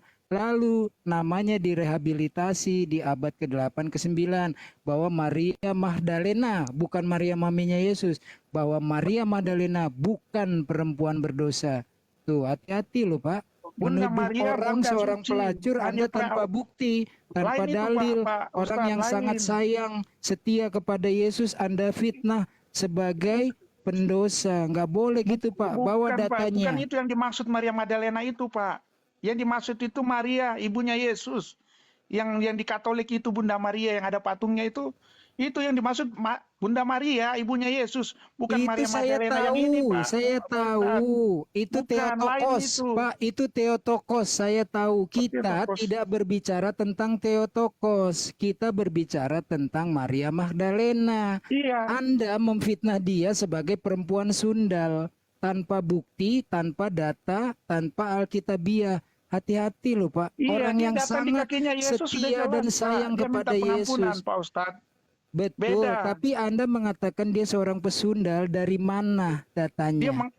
Dia mengarah di situ, dia minta pengampunan Nah, kepada itu Yesus. asumsi namanya, Bersujud di nggak kakinya boleh, Pak. Yesus. Nanti malam berdoa tobat, minta maaf sama Yesus, orang yang sangat baik, Anda fitnah sebagai pesundal. Lanjut, Bang Pak, Andi, standby. Coba kasih nanti dalilnya itu, Pak Paus siapa itu yang ngomong seperti itu, Pak. Nanti kita bisa berdebat lagi masalah itu.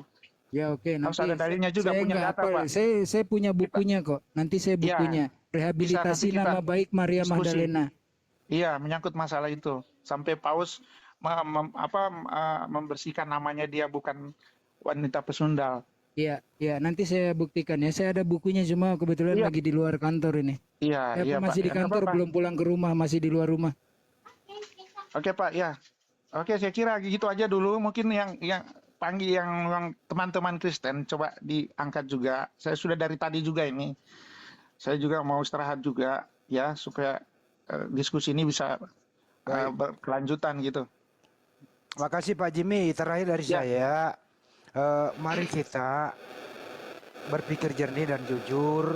Kita nggak boleh, Pak, betul. Kita cari kebenaran, Pak. Ya, kita nggak boleh mendua dalam hal memberikan argumentasi kepada hal yang berbeda. Karena hal yang berbeda itu tidak mungkin bisa disamakan. Harus memilih di antara salah satunya begitu. Apa dia menikah atau dia berdosa. Ya, itu kita berbeda di situ ya. Ya, baik. Nanti kapan kita bisa lanjut cerita ini Pak Andi. Baik Pak Jimmy. Kita sering komunikasi juga, sering ini di room komunikasi. Ya, saya salut juga Pak. Saya salut sama Pak Jimmy, diskusinya menarik dan tidak ada hujatan di antara kita. Makanya itu kita jaga Pak, nggak perlu. Kalau kita sampai menghujat begitu kan menunjukkan kita punya ilmu kita bahwa ilmu adab kita itu rendah Pak. Ya, tapi Pak Jimmy setuju ya Pak ya? Pak Jimmy setuju bahwa kita ini sebenarnya itu bersaudara sebangsa dan setanah air. Toleransi harus dijaga. Mari kita meyakini kepercayaan kita masing-masing. Kan gitu ya Pak ya? Tetap Pak, tetap. Kita saling menjaga, yang saling menghujat lah. Itu yang dijaga, nggak usah menyerang pribadi gitu kan. Itu kan nggak intelek Pak. Betul. Setuju Pak. Ya. Kita kembalikan ke host ya. Oke Pak, siap. Baik. Silakan host. Nanti kita lanjut lagi. Makasih. Saya istirahat dulu Pak. Mungkin teman-teman Kristen bisa dinaikkan yang lain. Ya, jadi terima kasih Bang Oke Pak Jimmy ya, thank you makasih, atas Pak, diskusinya. Pak Ustadz, Pak Ya, Adi, thank Pak you Bang Jimmy. Hidayah. Selamat malam Pak, Assalamualaikum. Ya, sama-sama Bang Jimmy, selamat malam. Terima kasih.